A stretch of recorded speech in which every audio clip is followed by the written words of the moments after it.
Hey, this is Orlando Diaz.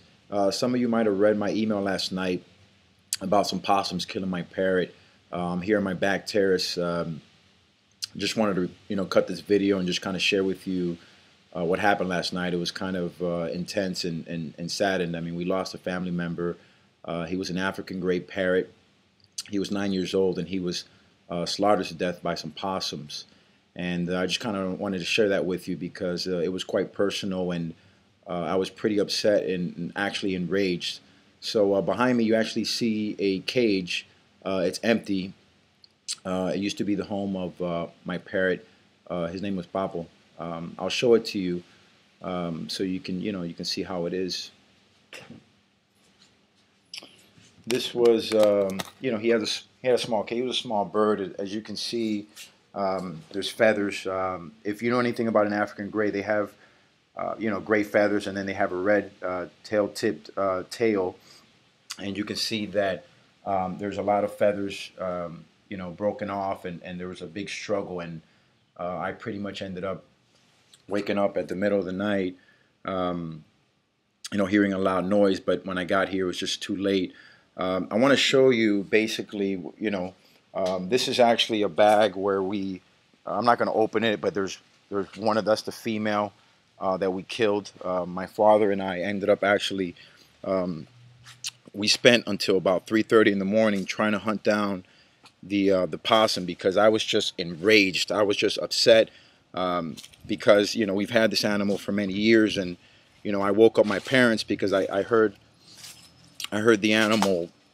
I heard my parents screaming, and it was just it was just one of the worst sounds you can ever hear of your loved pet just screaming out of distress.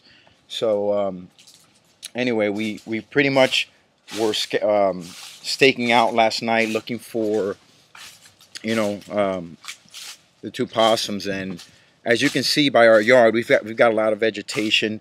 My father's a mechanic, and he's got a lot of junk around. So they could have, they were hiding anywhere. I remember a couple hours of spending on the roof because I was determined to catch them and kill them because I just had to serve justice. There's one of them. I wanted to cut a video, so here's the male, and he's just a nasty thing.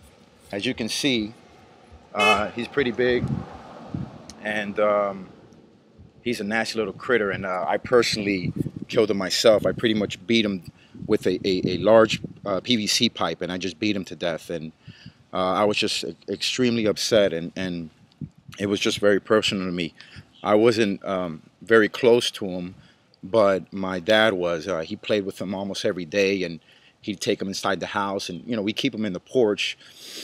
But the reason I wanted to cut this video was, I wanted to share that story with you because I could have just simply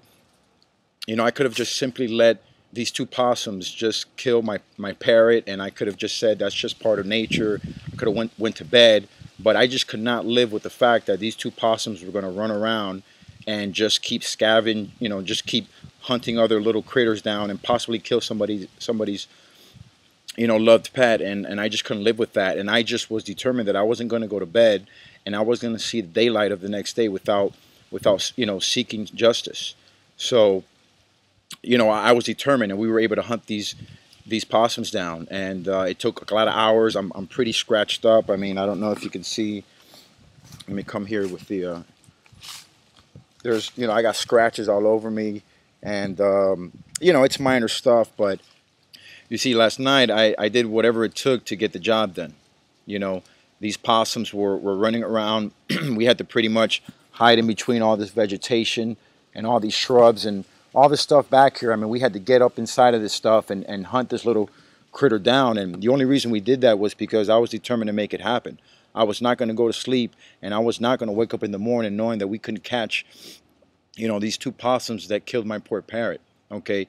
And that's what it's going to take for you to make a change in 2010 if you simply want to make a change in your life. So, you need to be upset enough. You need to be angry enough, because until you have some rage, some anger inside of you, you're not going to do anything about it. Okay, you're going to, excuse me, you're going to keep tiptoeing in and out of your job, and you're just going to go to your grave quietly, and you're going to probably blame someone for your lack of success, or for your for the way you lived your life, instead of having greatness, instead of providing a legacy for your family and having a business and living like 3% of this country. And one of the few models, the business models in this world that can create wealth for the average person is network marketing. So I wanted to just cut this video out, because until you become angry enough, until you become enraged with your life, you're not going to, you're not going to take any action, okay? Because usually it takes certain things, certain events in people's lives to take action, okay? Don't wait until you lose your job. Don't wait until you're 50, 60, 70 years old before you start freaking out and saying, gosh, I need to do something about it. You need to take action now, because life is just flying you by and you don't want to regret it, okay? So with that, I hope you grab something from this message. I hope that I was able to instill something in you, because I'm right now aligning myself with powerful entrepreneurs all over the country, and we are building a business with Numis Network, okay? You should have received an email from me. We're running actually a couple of live webinars tonight. There's going to be one at 6 o'clock and one at 9 o'clock. I'm going to shoot this video out, and even if you don't, you can go and check out my website and definitely watch the presentation, do your research, and if it makes sense, give me a call, okay, and let's get your business started. With that said, I hope you have a great day, and I want to thank you for your time. Take care.